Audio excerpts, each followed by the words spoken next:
चलिए आज ब्रह्मांड की एक ऐसी रहस्यमयी और खतरनाक जगह की सैर करते हैं जहां जाना शायद सबसे बड़ा सपना भी है और सबसे बड़ा डर भी। जी हां, हम बात कर रहे हैं ब्लैक होल की। क्या होगा अगर कोई इंसान इसके बहुत करीब चला जाए? आइए पता लगाते हैं। जरा सोचिए, कोई अंतरिक्ष यात्री सफर कर रहा है और गलती से एक ब्लैक होल के बहुत पास पहुंच जाता है, तो क्या होगा? क्या वो कभी वापस आ पाएगा या फिर हमेशा के लिए उस अंधेरे में खो जाएगा? आज हम इसी सवाल का जवाब ढूंढेंगे, एक ऐसा रहस्य जिस पर नासा जैसी स्पेस एजेंसियां भी लगातार स्टडी कर रही हैं। तो इस सफर में सबसे पहले ये समझना जरूरी है कि आखिर ये चीज है क्या जिसका सामना हमारा बहादुर अंतरिक्ष यात्री करने वाला है। ये अंधेरे में छिपा एक दैत्य है। देखिए, ब्लैक होल असल में स्पेस में एक ऐसी जगह है जहां ग्रेविटी यानी गुरुत्वाकर्षण इतना ज्यादा, इतना शक्तिशाली होता है कि कोई भी चीज उससे बच नहीं सकती।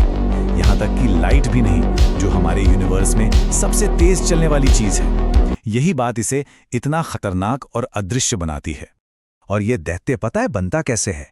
जब कोई बहुत बहुत बड़ा तारा, मतलब हमारे सूरज से भी कई गुना बड़ा, अपनी जिंदगी के आखिरी पड़ाव पर पहुंचता है और अपने ही वजन के नीचे धपकर ढह जाता है, तो असल में ये एक मरते हुए तारे से पैदा हुआ एक ब्रह्मांडीय राक्षस है। चलिए अब देखते हैं कि जैसे जैसे हमारा अंतरिक्ष यात्री इस दैत्य के करीब जाता है, उसके शरीर पर पहला और शायद सबसे भयानक असर क्या होता है।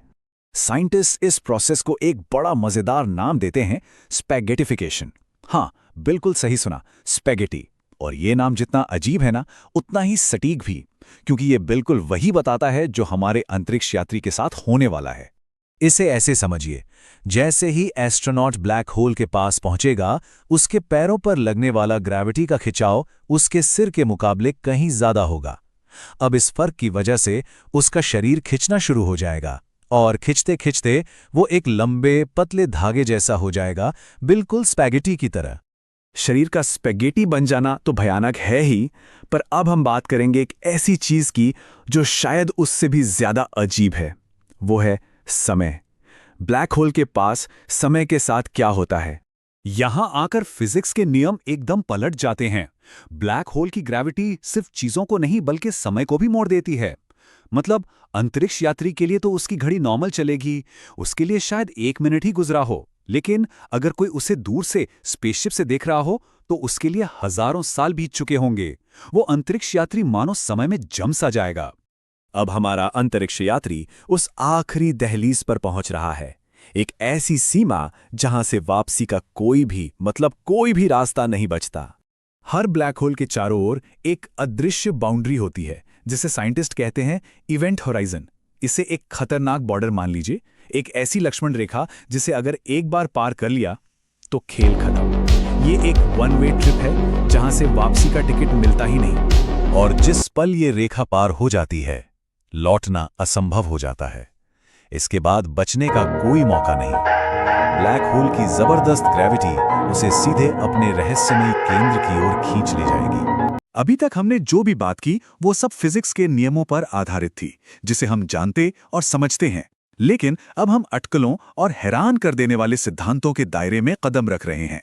तो अब आता है वो सबसे बड़ा सवाल, जिसका जवाब आज किसी के पास नहीं है। इवेंट होराइजन के पार, उस ब्लैक होल के बिल्कुल सेंटर में आखिर है क्या? साइंटिस्ट का मानना है कि ब्लैक होल के सेंटर में, जिसे सिंगुलैरिटी कहते हैं, फिजिक्स के हमारे सारे नियम कानून टूट जाते हैं, वो वहां काम ही नहीं करते। ये एक ऐसी हकीकत है जिसे हमारा विज्ञान अभी समझ नहीं सकता। और कुछ थियरीज तो इससे भी आगे जाती हैं। वो कहती हैं कि शायद हर ब्लैक होल किसी दूसरे एकदम नए ब्रह्मांड का दरवाजा हो सकता है। तो कुल मिलाकर भविष्य के किसी भी स्पेस ट्रैवलर के लिए एक सीधी और सरल सलाह है, भाई ब्लैक होल से जरा अच्छी खासी सुरक्षित दूरी बनाए रखे तो ही बेहतर है। और यहीं पर हम एक आखिरी गहरे सवाल के साथ रह जाते हैं। अगर, सिर्फ अगर, ब्लैक होल सच में एक दरवाजा है, तो यह दरवाजा आखिर खुलता कहाँ है? क्या यह किसी नए यूनिवर्स की शुरुआत है या कुछ ऐसा जिसे हम आज सोच भी नहीं सकते? फिलहाल यह ब्रह्मांड के सबसे बड़े रहस्यों में से एक है।